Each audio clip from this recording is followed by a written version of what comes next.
They think they're doing great just because they have a lot of revenue, but you can go out of business because you have a lot of revenue, right? Receiving on that revenue. It's not about revenue. It's about profitability. In some cases, I actually reduced their revenue, but made them more profitable because you want to look at what are you doing? Where's that revenue coming from? How profitable are the streams of revenue? And sometimes, you can have significant streams of revenue that are either Right. Yep. very lowly profitable or not profitable at all. And you can actually make a business do better by getting rid of those revenue streams that aren't profitable. What happens when you help a struggling business become wildly profitable? And the moment they succeed, they stop needing you. Welcome to the Think Big podcast, the show where real entrepreneurs bring real business problems and we uncover the strategies behind sustainable growth. Today, we're joined by Jeremy Morrison, founder of the Morrison Group, a consulting and analytics firm that helps businesses go from losing money to building profitable, scalable success. But here's the challenge. Once clients go from red to black and Jeremy's equity agreement kicks in, how do you keep them loyal, engaged, and invested in the long-term partnership instead of walking away? If you're a consultant, coach, agency owner, or entrepreneur trying to build recurring revenue and long-term client relationships, this episode is going to hit home. Watch until the end because the strategies we discussed today could completely change how you grow and retain high-value clients. Jeremy, welcome. Oh, hey, Geoffrey, how are you? I'm doing well. Thank you. Thank you for being brave enough and kind enough to join me on the podcast, share a problem, and hopefully, if I'm any good at what I do, give you some help and brainstorming a solution to your problem. Right, I believe in you, Geoffrey. Okay, all right. Well, I want to make sure that confidence is well earned. So let's start with, I want to give a little bit of background can you talk really briefly about how you became an entrepreneur first? Let's start there. Yes, I can. I became an entrepreneur back in 2023. At the time, I was a senior business consultant for a consulting firm by the name of ISI/Global Resources. I was actually one of the youngest consultants that they had at the firm. And in my time of traveling, where I traveled all over the US, I began to see, a recurring theme. And that was that a lot of the prospects or the potential clients that, we had, which are these small to medium-sized businesses, couldn't afford the service. And even for me being coming at the entry level dollar amount that I came in at, which was $395 an hour, and having to be on site for 55 hours a week, we're looking at about $23,500 weekly Right. for consulting. Now, although what we did will definitely help to pull a company out of the red and help to fix their problems. But just that initial concept of, having to pay $24,000 within that first week scared a lot of people. Mhm. And so I was in Indianapolis and I was consulting for a particular client, and there was no way they could afford the service. Right. And so having to try to figure out a way, which the company that I worked for did, they had financing that they can give to potential, give to clients so that way they could afford the service, but now they're in debt. Mhm. Right. And so at that moment, when I left, I drove to, I think I had to drive to Cincinnati right after to go talk to a law firm, and something clicked. Right. I want to do this for myself, but be able to present something that is actually more affordable. So that way the businesses can get what they need. They can get the resources that they need, because at that point, the resource is guidance, right? And so that's how I actually began my journey. I ended up flying back home. At the time, I lived in California, and the plan went into place literally right then, right there, to open my own consulting company. Okay. All right. So, and then One of the things you wanted to do to differentiate yourself was obviously, deal with pricing, Yes, make it correct. more affordable. So how did Correct. you, and I know my audience doesn't know, but I know that, Right.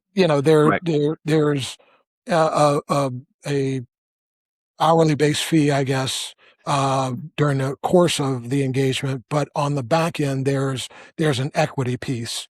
Correct. Assuming you achieve whatever it is you want to achieve Right. for So a what I client. did, a little bit more on my background. I came from my first sales role was actually in the fitness industry. I worked for a company by the name of LA Fitness, which is, Mhm. as everyone knows, the biggest fitness company in the world.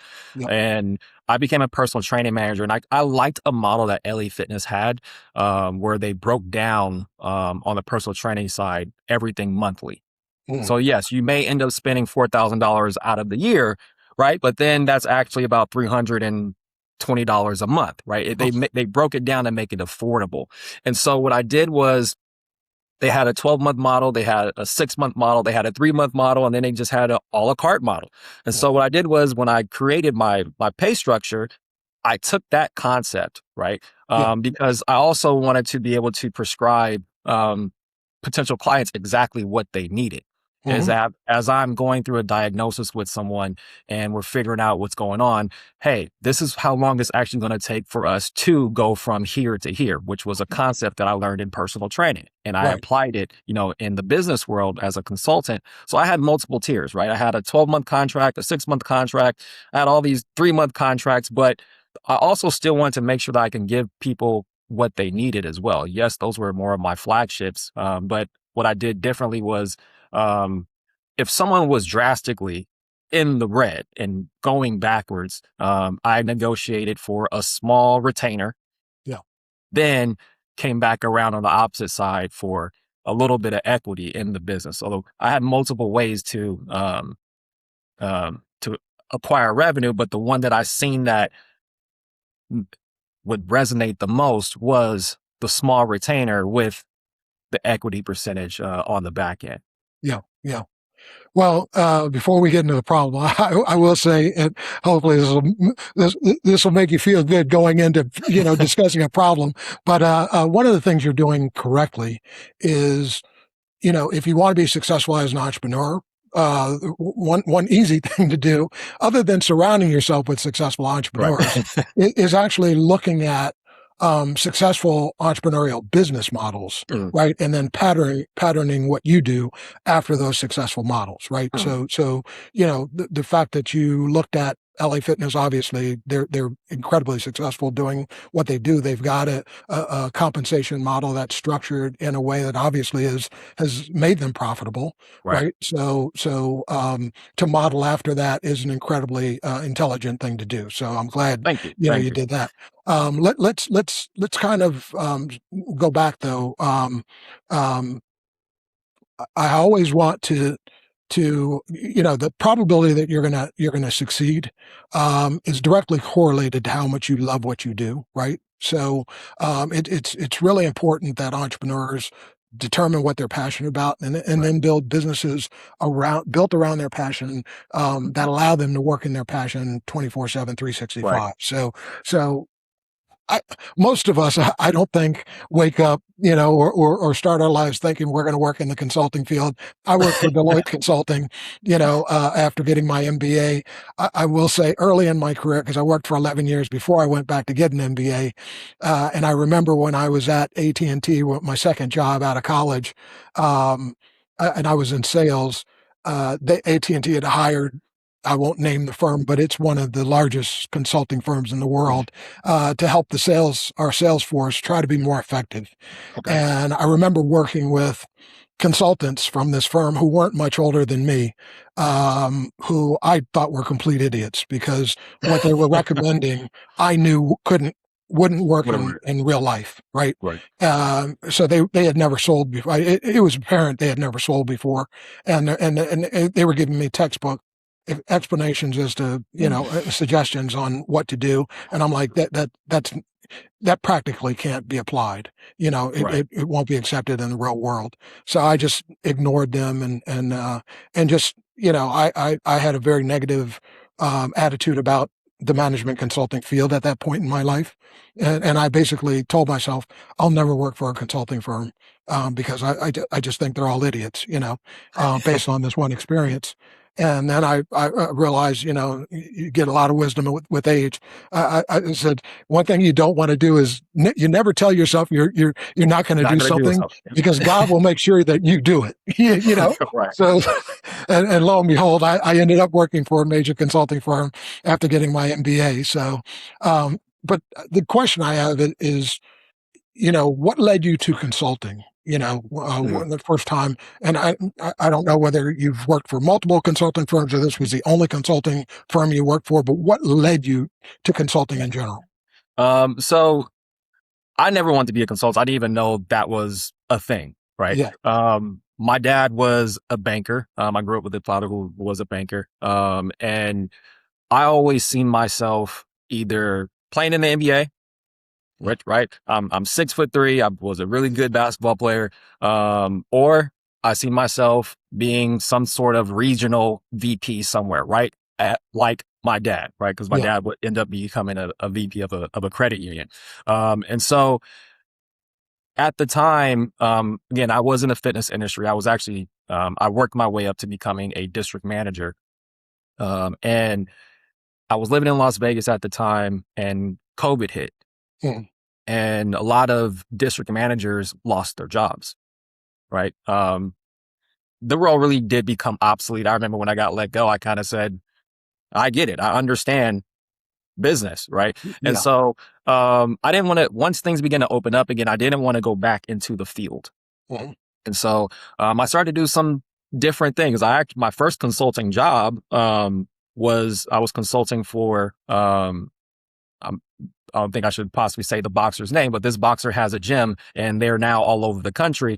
Okay. And I did some consulting for their locations out in Las Vegas. Mm. And then I took another job inside of a because I didn't want to go back again. I did not want to be in the space. I didn't Right. want to be considered a one trick pony because I knew what I brought to the table was so much more broader than just being inside of the fitness industry. And so Mm. I took a job as a sales manager for a construction company. They laid flooring. And I was really good at it. Mm. And that company ended up closing. The owner was making some pretty bad decisions with revenue. But I'm sitting there like, well, I'm seeing money coming in. What's happening? And so I ended up actually taking a job as a general manager for a photography studio. Now, there's a pattern. These last two roles, I know nothing about those industries, Yeah. right? So I get into the photography studio. I know nothing about photography. Still Yeah. don't know anything about photography, but I worked there for a year and the owner says, hey, have you read this book? The name of the book was The $1 Million Photographer. I Okay. tell him, no, I don't want to be a photographer. So why would I read this book? He laughs. And so he goes, well, that's my dream. And I go, well, how close to the dream? This is now where some consulting started to kick in for me just Yeah. randomly. And I say, well, how close to the dream have you gotten? He says, the closest I've got was about $750,000. Okay. Yeah, but he says, I got that from one client. And I said, whoa, right? So he was a third generation photographer who he had a client back in Beverly Hills who had some oil money and he charged him what he charged him for some family portraits, right? Yeah. And so he goes, as of right now, we're projected to do 650K. I Okay. said, I'll make it happen blindly, right? Some arrogance, right? To be 32 years old and just, I will make this work. Don't worry about it. And I get in there and I was kind of overwhelmed. And I Yeah. remember I had a conversation with my mom and I told her, I said, Mom, nothing's working. Nothing that I am doing is working. Mm. And I remember my mom, she says, look, I'm going to pray for you and I'm going to ask, God for some wisdom. And she just reminded me, you have a calling on your life to be a successful businessman. Yeah. So as long as you walk in that path and you stay true to that path, you will have success because that's what you were called to do. Mhm. Great. Next thing I know, Geoffrey, I'm starting to see things completely different. I can see numbers. I can see problems and attach dollar amounts to them. I can start to see like random, all these things. And then from Yeah. there, it just began to tick up. And I took that company from doing, right, that 700K to 3.3 million in a year's time frame. And it wasn't all just off of sales. It was a lot of other things that began to go into that. And so I Right. used that as a segue into when I left the photography studio, the owner told me, I think you should be a consultant. Okay. Okay. And I said, what? And he says, because you weren't a director of operations for me. He said, you really were consulting. And he says, I have a lot of friends that are business consultants. I had thought about bringing them in. But then once I got you and you start doing what you were doing, they were like, you don't need us to come in because you have someone that's operating like a consultant. And Yeah. so in my exit meeting with him, there's actually a consultant that's there that is saying, I think you should go do this. You should go pursue this career. So I say, all right, I leave, I apply for ISI, and that was my first actual consulting job. So that's how all that ended up transferring. Okay. Well, that was a smart decision to listen to that advice. What you got was market validation, right? Right. So as you know, as entrepreneurs, we clearly want people to, we want to know that whatever product or service we have, that customers will actually pay for the service, right? Mhm. And they'll do that when they know you're solving a problem for them, Right. right? So you know, the beauty of what you experienced was, you know, you had potential customers or existing customers actually confirming, hey, you added value, you know, Right. doing what you were doing. We think you should do more of this, right? I mean, there's no better position to be in, you Right. know, because we're all looking for market validation. You got it early, Mhm. you know, and you decide to double down on what you were doing, which you know made perfect sense. So, you know, no surprise you're where you're at. Another kind of theme in here, and this kind of plays into your problem, is you've talked about companies that you've consulted to that what they've done right is they've been Mhm. able to generate revenue.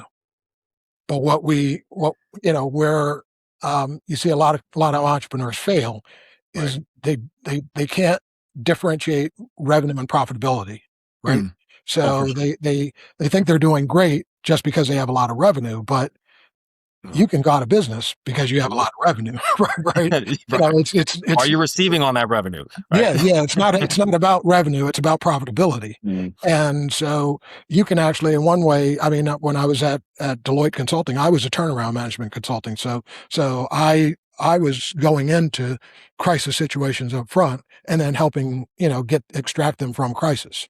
And so in some cases, I actually reduced their revenue, but made them Mhm. more They're profitable, profitable. right? Yep. Because you want to look at, you know, what are you doing? Mhm. Where's that revenue coming from? Right. How profitable are the streams of revenue?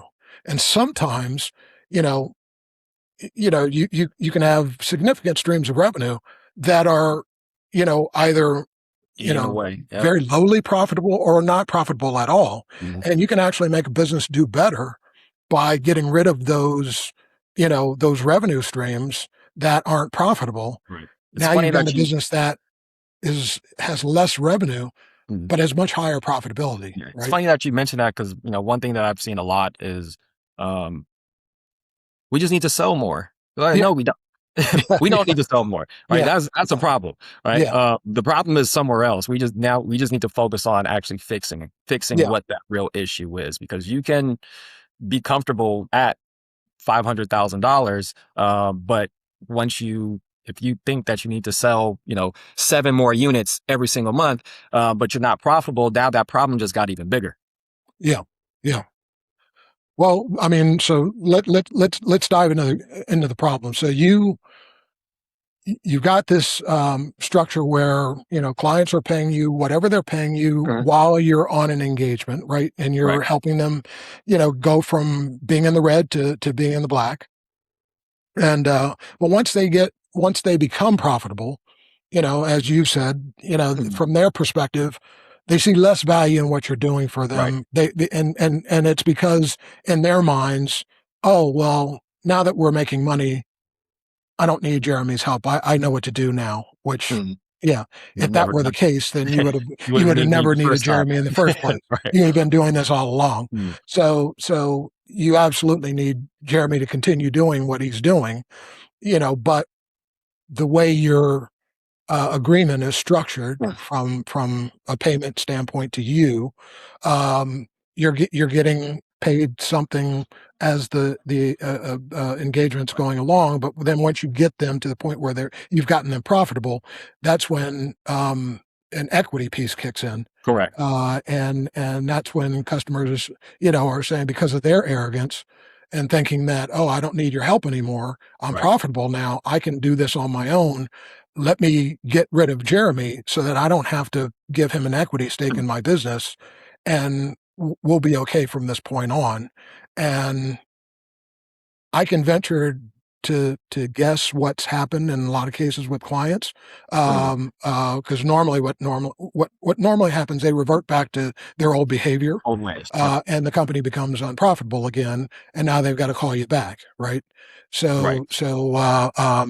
Or again, they double down on because they're arrogant and let you go. They don't want to humble themselves to admit that they should never have severed the agreement in the first Yeah. place, so they don't reach back out to you, and ultimately they end up the business fails Right. completely because they're they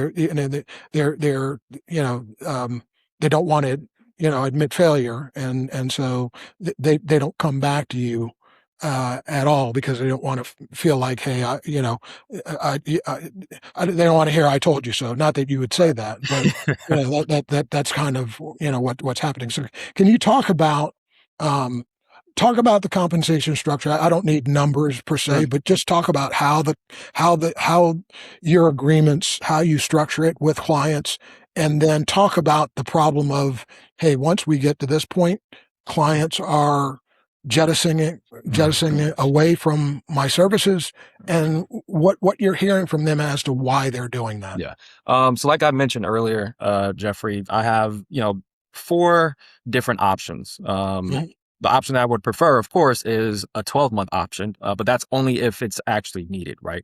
mhm, Um, and then from there, the amount monthly changes in terms of right. Let's just take a number. If I wanted to charge $20,000 um, for 1 month, mhm, um, but if you signed up for right, and we wanted to do a 6 month consulting package, right? That $20,000 a month now actually changed to 15, right? But if as I'm looking at the business as I'm engaging, and I say, all right, I you can't technically afford this, we need this, then that's where I present another package, which is the equity package, which is a really small retainer right. that they definitely can't afford. Yeah. But then, there's the equity on the backside, and the equity is typically somewhere between 5 and 10%. Okay. I've had some clients offer me as much as 20%, and I've Okay. told them no, Yeah. right? Because also for me, my heart is to make sure that the business grows. So for me to take 20% equity out of a company, that's to me, that's just a no, right? I've told people I will never go more than 10%, just, Mhm, just for my own personal beliefs. Because you built this company and I don't want to be taken away from it, but I do need to be compensated somehow, some way, on the back end. And so, yeah, so that equity structure is usually somewhere between 5 and 10%, plus mhm. whatever that small retainer is, which is, again, I can throw that number out there. That is a $2,500 per month retainer. Okay. Uh, and you get the full consulting scope, and you have me all the time, but then we just have that equity on the back end once you do become profitable. Mhm. Okay. So I'm going to get right into solutions. This is not real complex in Yeah. terms of some of the solutions that, because I think and if you, so the kind of homework that I'm going to give you is, um, I want you to do some research on buy sell packages Price. and like venture capital, private equity, Mhm. angel investor compensation plans, right? Right. So that's, do a Google search or that type of Mm. stuff. So you kind of understand, because the suggestions I'm going to give you, are going to mirror how those organizations structure, equity plans Okay. typically, which I think takes out some of the angst that customers have about giving equity up right? So Right. so one thing you could do with your equity piece is you might want to and I'm going to give you a couple suggestions. So you could use all of them. You could use one of Weigh them. out which one makes the Yeah, yeah, most sense. yeah, yeah. But one of the things you could do is so when the equity kicks in, right, have that equity vest over some period of time, right? So you Okay. get, that 5 to 10%, you know, after, the whatever the point is where the equity kicks in 1 year after that, let's say you're getting 5%. 1 year after that, you'd get 1%. 2 years, you'd get another 1%, to say 5 years out. Right. And you're not going to get your complete 5% until you're 5 years out of that point where you got them into the black. Um, and then you can tie this to milestone markers, right? So if this happens, I'd get that 1% 1 year after you get profitable. If Cool. something else happens, I can get that additional 1% 2 years after, or, so you can create whatever, the time can be whenever you want. The percentage can be whatever, the distribution of the percentage can be whatever you want, but Okay. you can use it over time, right? Have it vest over time and then tie it to milestone markers or not. Right. So there's all kinds of combinations you could do here, Right. but what it's doing is, hey, if all of this isn't coming immediately. If I'm thinking from a customer's standpoint, if I don't have to pay Jeremy 5 to 10% on this one day, right? Mm. So I'm going to pay this out over time. He's going to have to, do certain things which allow my business to achieve certain milestones in order for me, for me to have to pay him that, right? Right. um, it's going to take away a lot of that angst, and anxiety that the client Okay. has about, because remember where this is all stemming from as entrepreneurs, our business is our baby, right? Right. And you don't want to give up any of your baby, right? Right. Even no matter how small, you don't want to give up 1%, you Exactly. know, and so, the more you can um, make customers feel comfortable with giving whatever they're giving up, the easier it's going to be to have them, actually transfer that wealth to you, Right. right? Um, Even though 5 to 10% is incredibly reasonable, particularly if they were unprofitable when you met them and you got them to profitability, and then you're going to take them, point past profitability to greater profitability, getting 5 to 10% is Right. incredibly kind, right? So, but again, the more comfortable you can make a customer feel, and again, I think vesting that equity over time, based on milestones, is going to make them feel comfortable. So that's one thing I would try. And I don't know, before I give you anything else, have you thought about anything like that, or have you tried anything like that? And what kind of response have you gotten if you've Um, tried it? I have it in the model. Mhm. I think, the issue I think the issue is more so of um the turbulence of consulting, right? Which Yeah. we know as it's not always happy days. Yeah. And so I where I know that I've failed was I've forgot to build the owner back up mentally after Okay. after a decline. Yeah. Um, and so at that point, yes, now there is now a relief, but Yeah. now it's almost as if, well, part of my burden is having this consultant here who, yes, now we're profitable, but I've possibly dipped emotionally during this time. Right, which then I've came back and built you up, but it's the consistent journey of continue to build that person right back up again, right? Because we're not always just consulting their business, right? We're also consulting their emotion, and me being as analytical as I am, right? the A in the name of my company is Yeah. analytics. So at Yeah. times I actually forget, right, the human element of what I'm doing, right? And it's like it gets so fixated on the numbers that at that point, once it does come time, once they are positive, it's like, hey, I kind of do just want to get rid of this completely, Yeah. in an attempt to start over. So that is one thing that I have noticed, also. But yeah, I have had that worked into the contracts where, yeah, I'm not going to collect the equity all at once, which is Yeah. almost impossible to do anyway, right? Yeah. Where and where now we want to build, and that's part of the reason why I actually did start to consult for equity, because now that really made them understand that I'm in it for the long run and not a quick dollar. Yeah. Um, right. So I part of the equity is I'm expecting to be with you for a year. Right.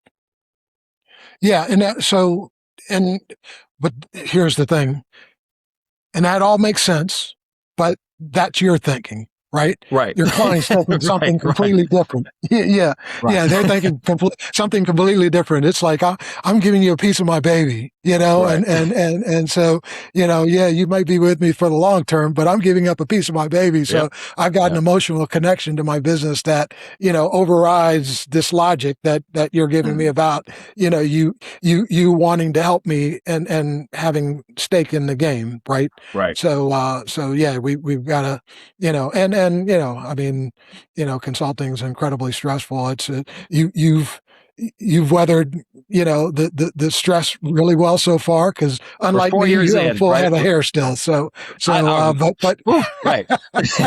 To be 38 and to still have all my hair yeah, right now yeah. is a Well, take blessing. notice, because it is going to impact the hairline. So if you continue in the field, but another thing that and again, this gets into the because it's the psychology The of psychology, correct. this being my baby and not wanting to give up a piece of my baby, Mhm. right? So one of the things, even though you have this equity component to how you get compensated, one of the things that you can do is you can actually give the client an opportunity to buy back that Oh, equity. that's definitely there. Yeah, That is yeah. definitely there. I do. Yeah, yeah. So I so would prefer you it. can set particular metrics that say, hey, if I get you to this point, right, you can actually buy that equity back, because Mhm. you'll have the capital to be able to do that, Right. right? So that might be another thing that you incorporate into the model as a way to make them feel a little bit better.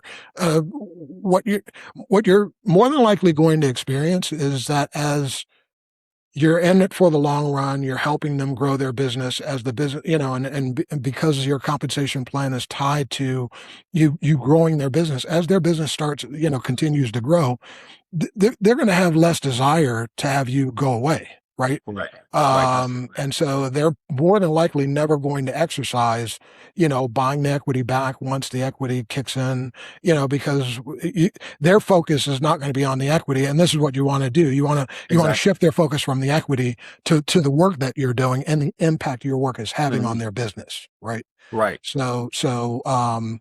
But yeah, structuring these, just including these things into the how you get compensated in their mind gives them the feeling of safety that, okay, he's not really trying to take my business from me. Right. He's looking to get compensated fairly, but he's giving me an out. You know, through how his plan is structured, right? So, and another thing, and it's already kind of tied into this is, when you're, just the equity can be tied to, um, revenue metrics that say, Mhm. or profitability metrics that say, hey, when the business gets to this point, whether it be again profitability, revenue, whatever the case may be, then I'm going to get a percentage of the Right. equity. I get you to the next metric, whatever that is, I'm going to get another percentage, and now Mhm. it's like, okay, the client again is you're going to shift their focus from the equity to, hey, if I've got a business that's doing 700,000 a year and the equity, the first tranche of that equity isn't going to kick in until we get to 1 million. My focus is on, okay, we're going from 700,000 to 1 million. Right. And then if the next piece isn't going to kick in until we get to 2 million, the next piece until we get to 5 million, the next piece to 10 million, the next piece Mm. to, 50 million. If I've got a $700,000 business, my focus is on, hey, let's get to 1 million, let's get to 2 million, let's get to Mhm. five, let's get to 10, let's get to 50. Right. I'm not focusing on how much equity I'm paying Yeah. Jeremy, right? Yeah. So yeah, those would be things. And then another thing you could do, and this is just shifting in the customer's mind how the role you're playing. So, um, um, obviously, you're the consultant working with them on a day to day basis, Right. helping them build, improve their business. But I don't know whether in what you've done or what you do, you're helping. So part of a client being able to scale and create a more viable business is to surround themselves with an A team, right? Mhm. So that if you've got every if the people in your ecosystem are the best and brightest and Right. you have the highest probability of executing on the vision. And so I don't know whether in your role as a consultant, part of what you're helping them do, part of the A team can be helping them bring on the right Mhm. employees, Correct. helping them Correct. structure an advisory board, a board of directors. And you could actually um, craft positions on either the board of advisors or board of directors for yourself, Right. way to continue to stay tied to the firm, right? Right. Whether it's during your consulting work or even after your consulting work. Mhm. Um, so I don't know whether you've thought about whether you thought about it one or whether you do any of that now in Mhm. terms of helping them build that A team and Yes. then you actually taking a role in that A team. Mhm. I'm thinking particularly on one of the boards, whether it Yeah. be a board of advisors or board of directors. Yeah. That's the the concept anyway is to you know sitting down is and figuring out what the issues are Mhm. is more of a holistic approach to the business, right? Yeah, So I like to say that um, I consult the holistics of the business itself, right? So yeah, whether they, when if they do have a sales problem, if they have a staffing problem, if they have an HR problem, right? If they have this, right? All these different things, and for all these different key aspects of the business, that's what I would end up consulting as we mhm, start to find out what these problems are. yeah, So it can vary. A company might have, honestly, they could have the right employees, but they're just in the wrong space. right, yeah, Right. So now we got to reorganize the org chart. Let's actually move this person over here, put this person here because their personality fits doing this, right? yeah, So yeah, so those are all things that, that I end up doing. And part of my idea of, once I came up with the equity package was if I'm able to gain equity, it ties me to them long term. So I'm attempting to fix myself and align myself with them to build out that board with them and to have a board seat. Because if I have right, equity, I will always be tied, to some type of decision with you at that point. But I know part of my problem also is with the contract with that particular one is that it is month to month. okay, So if you want to, that's part of how things kind of, all right, well, we're profitable, all right, we don't want to have them next month because it is a month to month, agreement. But sometimes I've even done it like this as I diagnose and kind of like I like to call it prescribing. As I prescribe how long this is going to take, that's actually how long I would write the contract out for. yeah, Right? Look, it's going to take us 6 months to get you profitable. mhm, And that's what we sign. We're signing for 6 months. So then, once that 7th month comes around, that 8th month comes around, I'm kind of like month to month, always kind of in limbo. So that's also an issue that I have. Maybe I need to, maybe once we get to month 5 or so, redo a new contract. I'm not sure, get them to sign something else right after. But yeah, so Geoffrey, those are things that I have thought about, okay, okay, all right. Um, but not do I make them sign a new contract at month 5? Yeah. That's something that I just thought of right now. Yeah. Yeah, you could try that. I don't know why I'd necessarily do that. I would, Okay. because again, that now you're, you know, I mean, when you're dealing with a client, you know how much angst is involved in getting Hmm. them to sign a contract generally. Anyway, right. And that doesn't go away just because they're signing a second or third or fourth contract with you. That same angst from signing that first contract happens again, maybe a little less so, but it still Hmm. happens when you're signing a second contract. So Right. I would recommend not Okay. having to sign another Oh, agreement. another I agreement. would I would restructure the existing agreement so that it at the end of the day, and look at it from, just place yourself in your client's role. Well, yep. Try to empathize with them. Again, knowing that, hey, they're looking at this business as their baby, and they don't want to give up any of this business Mhm. to anyone else. Right? As irrational as that may Right. sound, Right. but that's just the way they think, and so you got to deal with that. So, what can you do with your agreement to make them feel more comfortable, um, giving you that equity stake, right? And again, we've talked about stretching it out over time, having it vest, tying it to specific, deliverables Right. or metrics that have been Mm. achieved in the business to kind of get them the focus away from giving up equity to accomplishing goals, right? Right. Um, Giving them an opportunity to be able to buy that equity back. Again, when certain metrics or revenue metrics are hit, because they've got the capital to be able to do that. But if they do exercise that, you've still gotten the compensation you deserve, for the work Right. that you've done, right? Um, and then again, shifting the focus away from expanding the help that you're providing them to, the longer term role is, hey, if I'm helping them build their A team, creating a board, whether it's a board of advisors, board of directors, that's kind of the role. And Mm. so if I'm helping them create that structure for their business, and I'm taking a seat, there, then, I've got some tie to the business, Right. for a longer period of time. And I think, if you're on their board, it's going to be harder to say, hey, we don't need your services anymore. Right. Mm. But we're going to have to look at you once a month when you come to board meetings, Right. Which makes uh, sense because they're, in the consulting space, they're already conditioned to having us to help to make decisions anyway. Right. So yeah, that makes total sense. yeah.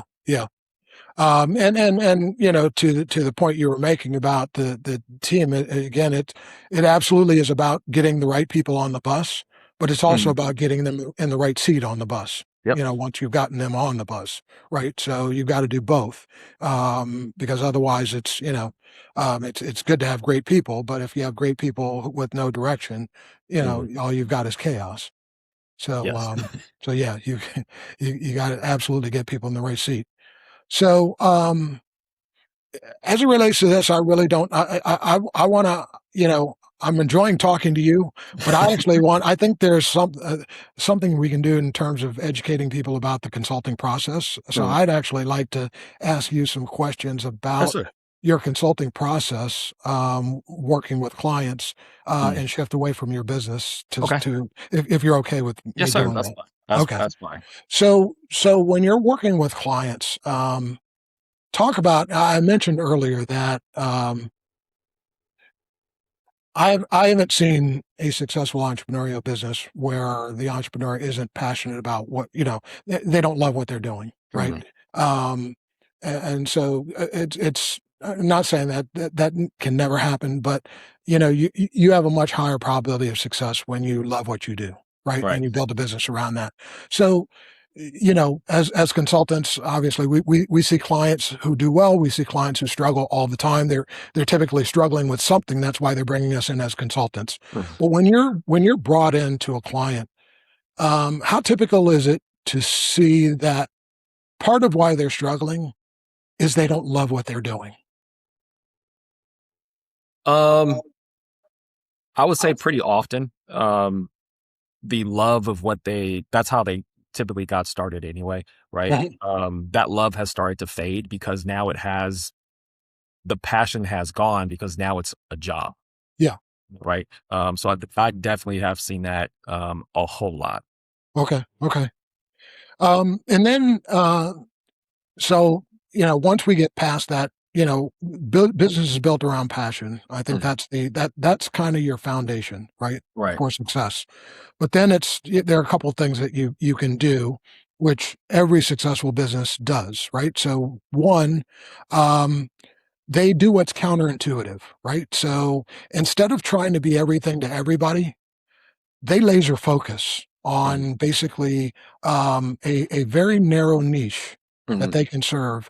And in essence, what they're attempting to do is they want to be the dominant provider of their products or services to that Right. niche first, so that they can gain name recognition for being Mhm. the company that provides X for X population, right? Or provides X for Y population, and then knowing that when now I want to expand my business, if people have already heard my name, it's Mhm. easier for me to get them to crack the door open to talk Right. to me, right? If they've at least heard my name, right? So can you talk about what you've seen working with clients about, again, them trying to be everything to everybody versus, again, doing what's counterintuitive, Mhm. and trying to laser focus on a narrow niche that, you know allows them to be the dominant provider of their products or services to that niche before they expand their business. Yeah. To that, not to give, too many specifics, but I guess, to be a little bit more general. I always tell my clients, if it's a sales issue that they're having, Hmm. what exactly is your ideal avatar? Yeah, Nothing else matters after that, yeah, right? yeah. For example, I had a client who was a wholesaler, Okay. and where he was advertising, just for example, I told him, who's on that platform? Not your avatar, right? Yeah, So, and then as we start to look at advertising dollars being spent, your cost per lead is ridiculously high. Your avatar is actually, you're a wholesaler. So this avatar is actually 45 years old and up. right. Where are they? Yeah, They're on Facebook. yeah. So you need a Facebook, your marketing team needs to start marketing more on Facebook versus this other platform. Right. Okay. So because that's your niche and you got to figure out how to actually appeal to that specific niche. So I've seen that all the time, Yeah, all the time. When I ran the photography studio, and I remember I asked the owner, well, who's the market? And he says, moms. So we only want to advertise, right, to moms. And I'm like, that makes sense. Like, as a father myself, right, is it was very rare. I never thought about taking portraits with yeah. my daughter Oh, until I okay. started to work at the photography studio, which Yeah, we ended up having this. I created this whole new brand new experience at the photography studio, but it was based upon uh, when I took my daughter in to just do some stuff for our own, well, okay. for ourselves. But that changed the avatar, but the avatar remained the same. It was still those moms. We Yeah, just appealed to them in a whole new way of this is strictly for my kid versus a family portrait. So we just yeah, figured yeah. out how to continue to extract that same data from that same congregation. Okay. So in the case of the example you gave before, you're talking about the photography The where, wholesaler, the real wholesaler estate. was advertising on a different platform, Mhm. but the target market was actually on Facebook. Did Correct. he or she No, take he your did advice? not. And No, no, he did not. He did oh, not. He he did not did not. listen. Okay. He did not listen. No, he Yeah, did not yeah. Okay. Well, so I know what the outcome is then. So listen. yeah. um, I tell entrepreneurs that, again, this is something that very successful businesses do. They know that growing happens a lot quicker and easier if you forge strategic alliances with Mm, larger organizations, particularly that are companies that complement, that they have products and services that complement yours. Right. They, For they sure. come from your supplier base. They could be your customer, or they can actually be a competitor, but they're so Right. much larger than you, they don't view you as a competitor. Mhm. So, can you talk about where, have you seen clients where maybe they're struggling because they haven't taken advantage of opportunities to build strategic alliances with Mhm. larger organizations? Um, yes and no.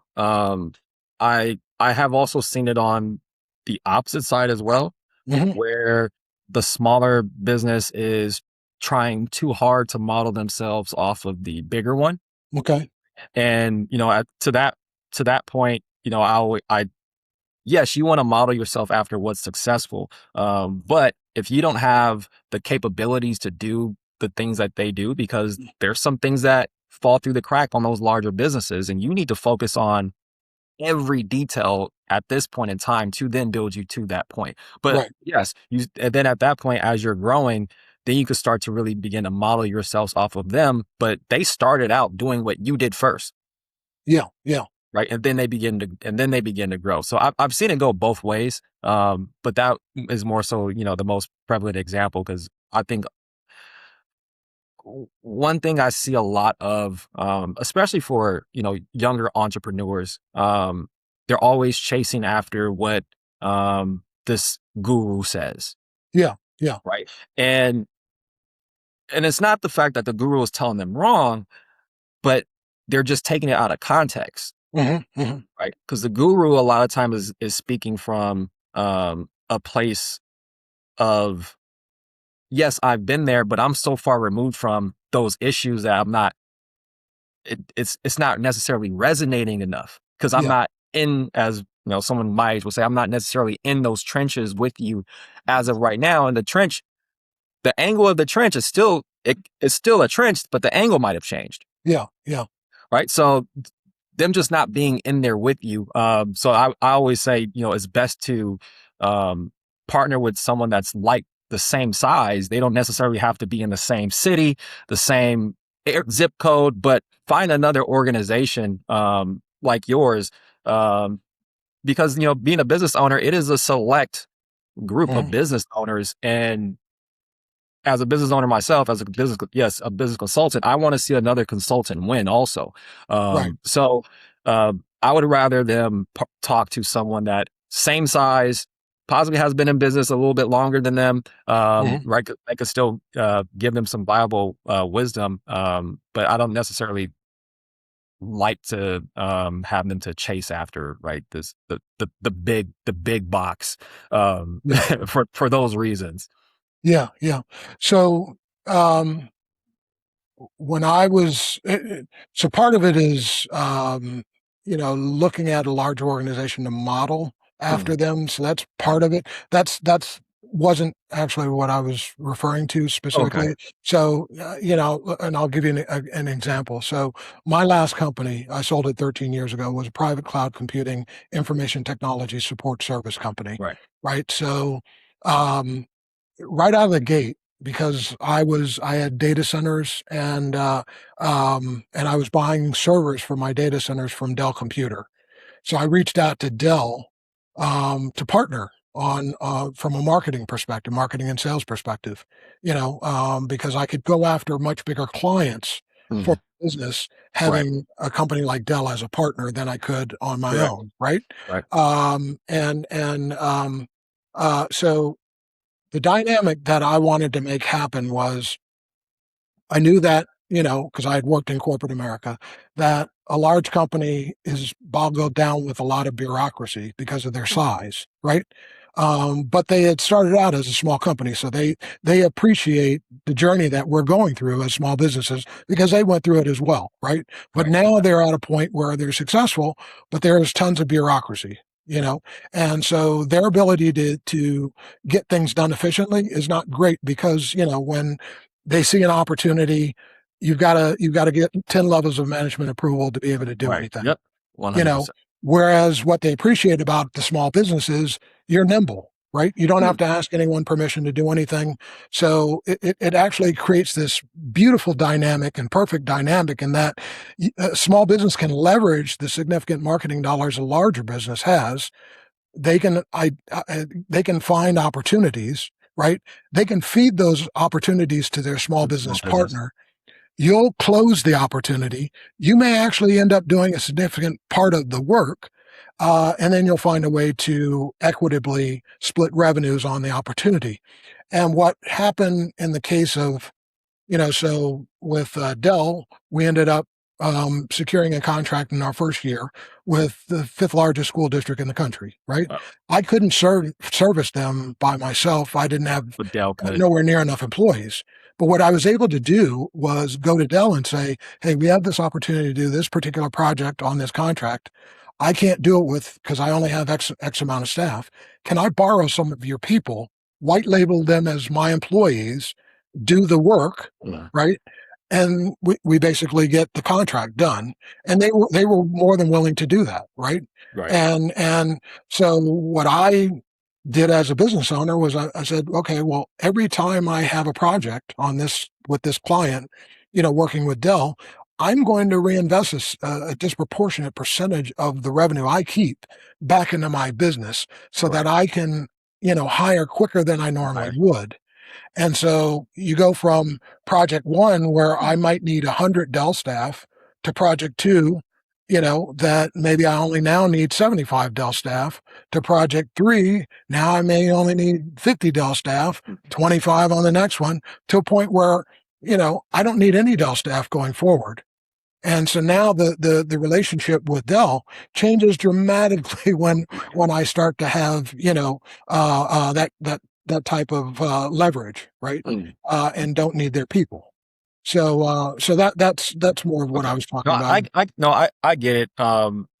It's almost like becoming an affiliate of theirs, and then you get, their credibility, Yeah, yeah, right? yeah, yeah, So absolutely. you're gaining their credibility at that point in time. So that's an amazing concept. Yeah, yeah. And then again, this is something very successful organizations do.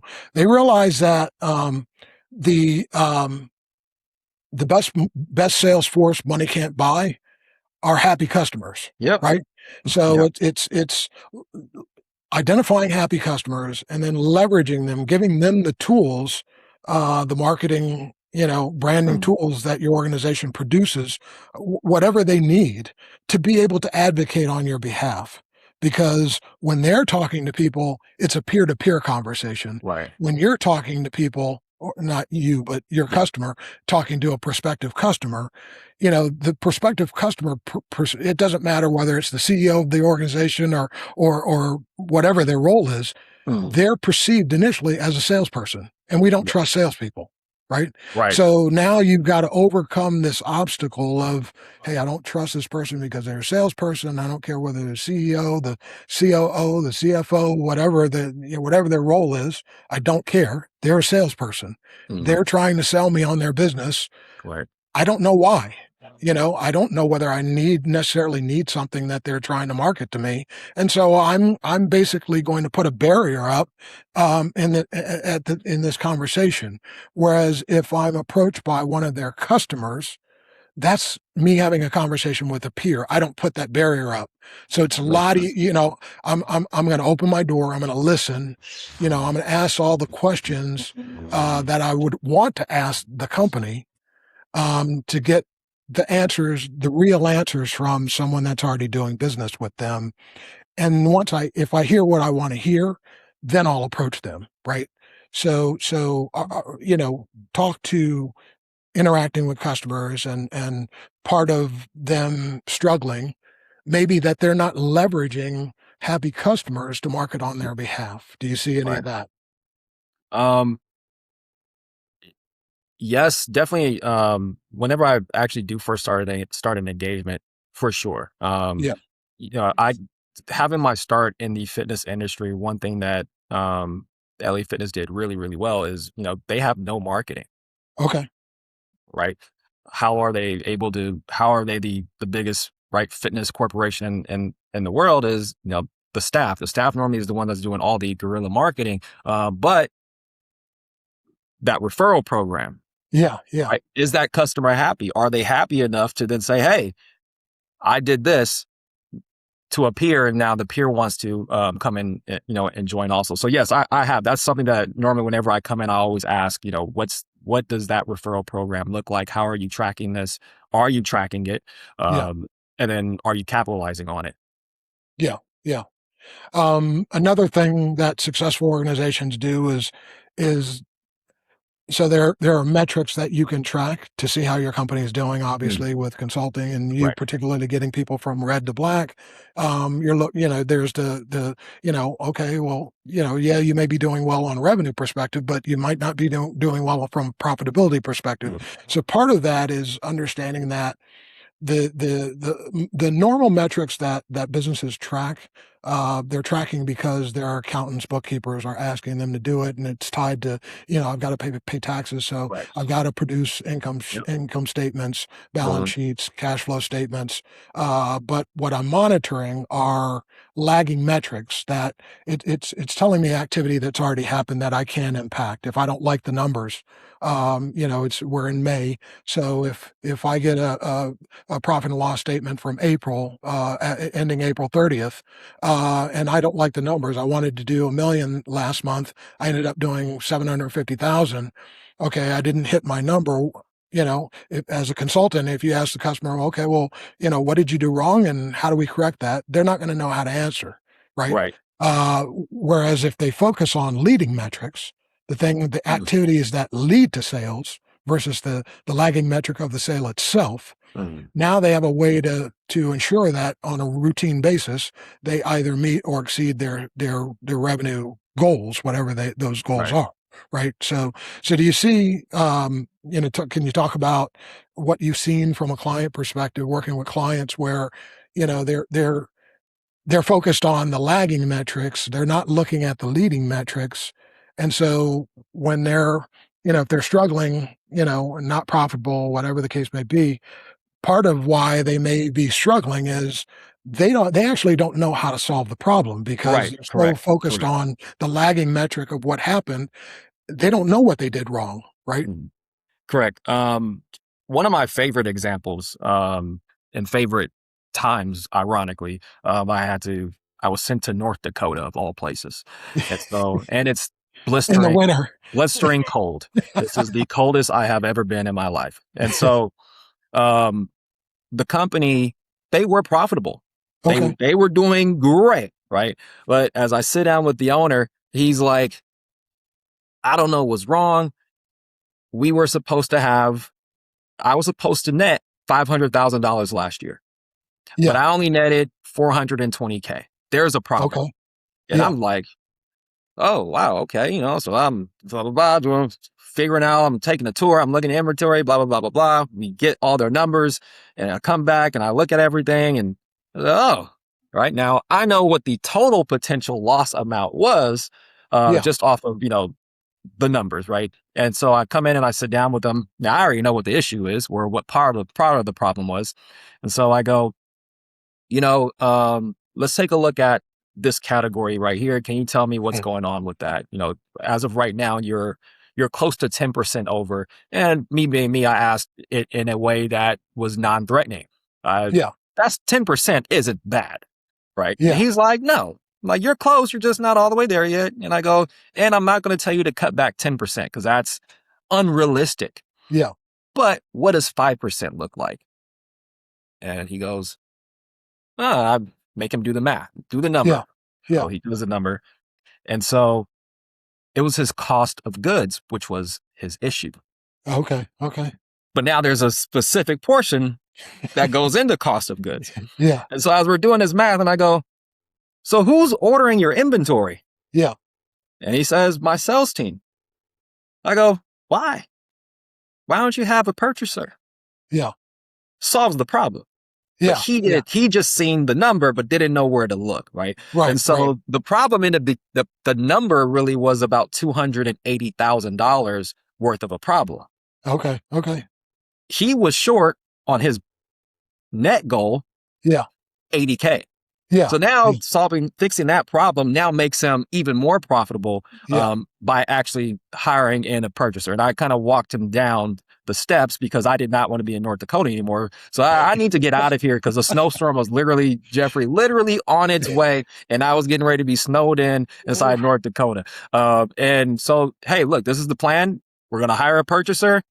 What's the going rate for a purchaser in North Dakota? We did some quick research, right? Anywhere between 65K to 75K. And then I told them, even if you bonus them at Yeah. 1%, they've now made 85 grand, but you Wow. still were able to pocket X because you brought in somebody and you stopped letting a free for all happen. Because every time what was happening was every time a sales team would sell something, they would order a whole new batch because there was no one checking Yeah. inventory. Right. Right. Right. Right. Right. Okay. So Well, yes, I yeah. have seen that. Yeah. Because he just wanted to sell more. He was like, we just need to sell. No, you don't. You don't Yeah. need to sell more. We need to Yeah. figure out what's actually happening here. Yeah. Yeah. And then finally, again, and we talked about this earlier. Is successful companies surround themselves with an A team, right? Right. To give themselves the highest probability to execute on their vision, right? So, um, um, we talked about getting the right people on the bus and getting them in the right seat on the bus. But can you talk about when you've worked with clients, how much of a problem has been that you just have the wrong people in the Yeah. organization, right? Oh, definitely. Or they're in the wrong place within the organization. Definitely. I have, a couple different examples of that. I can go use the photography, what happened in the photography studio, which I think was possibly one of the hardest. Um, and that was the reason why was because the owner's fiance worked in the business. Okay. And me coming in, getting, the position of power that I was in as I'm the manager, right? I'm the one that's running the show. And I start to pick up on there's a cancer here. So Yeah. having to talk to your boss, who is the owner, about his fiance, who is the lead photographer, she has to go. Yeah. Yeah. And so this went on for probably months. And it got to the point where there's division amongst the staff. Yeah. Half the staff is following her, the other half is following me. I'm like, hey, we need to open, and hey, we need to open. What's happening with the bathrooms? Like, why, right? All these things that, as a manager, you're supposed to be concerned about because it's time to open, right? It's showtime Right. and the place is a mess, right? And you guys are trying to do something that doesn't need to be done for another 2 hours, right? Yeah. So priorities. And I told her, I said, hey, look, something's going to happen here. Either I'm going to end up leaving or you need to let me fire her because this is what's happening. Now, Yeah. ironically, he actually had a business coach at the time who he would talk to all the time. And he's, hey, Jeremy wants to fire her. And she says, well, do you trust him with your business? And he Yeah. says, yes. And she says, you hired him to run your business. You need to trust him to make staffing decisions. And I know that's your fiance, but she does need to go at this point in time. Like she has to go. Yeah. Which just created, a whole nother rift. But yeah, that was possibly the hardest. But now in the consulting space, yes. I was in New York and we ended up having to fire the CFO. And the Okay. reason why the CFO had to go was because the CFO was slowing down production Mhm. for the production team. It capped off what the sales department could sell, right? There was a lot of things that were going on, but once we really found out what the root cause of it was the CFO, who was also the owner's best friend. Okay. But then ironically was also the son led the sales department. He was the successor. The father also wanted to leave. Okay. The CFO was also the son's godfather. Oh, geez. The son absolutely hated his godfather, wanted him out. But as we begin to figure out what's going on, right, you just got to compile enough evidence to justify the decision that you want to make on why this person is in the wrong space. Right. That was another instance where, it possibly started out as an amazing relationship. He possibly, Yeah. when they first started the company, Yeah. he first got involved in that role, he probably was doing what he needed to do. But just as time went on, he phased out. I mean, there were some other things that we kind of discovered that I'm not going to get into, but Yeah. your time in and your time in a role can run out. And I Right. think Oh that's yeah. something that people Absolutely. need to really understand, um, is that. Yeah, yeah. No, I mean that's incredibly common. Not just for say CFOs. Mm. It's common for founders, right? So Oh, for sure. depending on what your vision is, if you have a vision of hey, I'd love to create the next Fortune 500 company. Okay, well, anything's possible, Right. but depending on your background, you may need to realize that at a certain point your ability to continue to run your company, if you're successful growing it to that point, you may grow yourself out of a job. Right. And so, what you gotta, as the founder, think of is, okay, well, I've successfully grown this entity, but I've outgrown my ability to continue to play an active daily role, Mhm. but I'm still the founder, and I'm Right. still, a large or the largest equity owner. So if I bring other people in and they're able to successfully help me continue to grow this entity, my equity continues to grow, Continues to right? grow. Right. So yeah, and unfortunately, a lot of particularly founders, it's again, it's my baby, Mhm.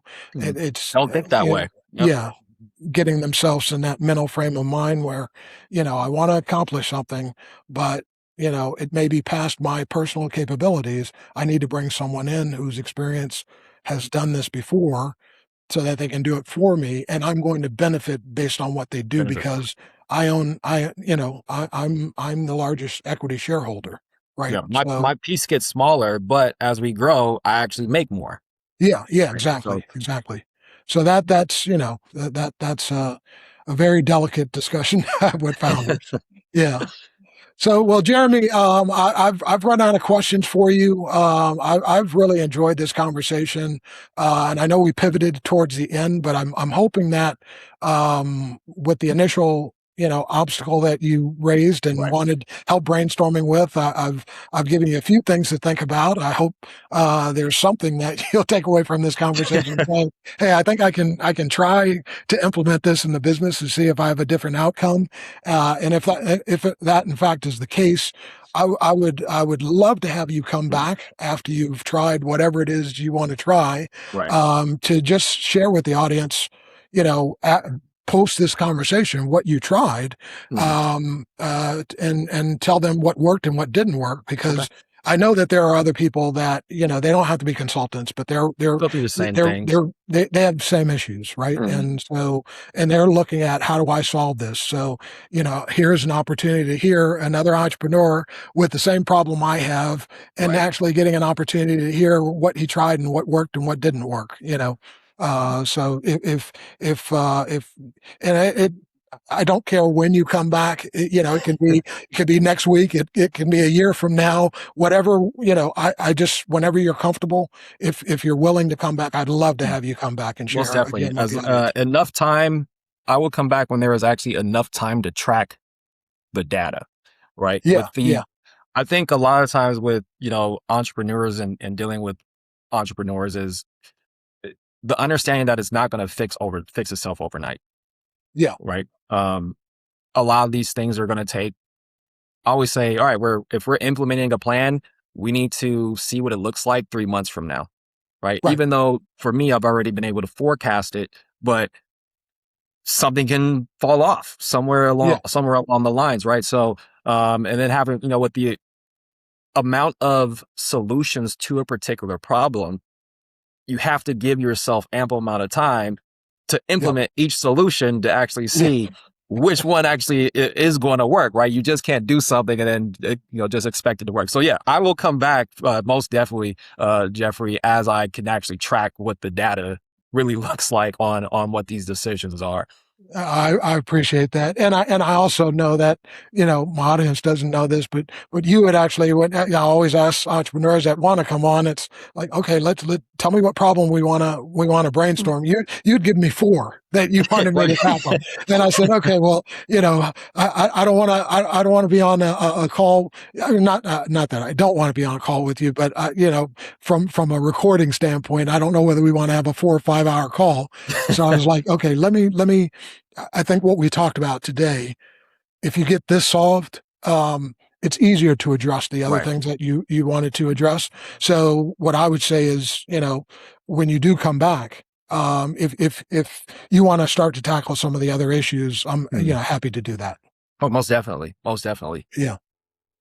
So, all right. Well, again, thank you very much for taking the time to Thank you. have a Thank you, Geoffrey, conversation with for me the today. invite. I appreciate it being on.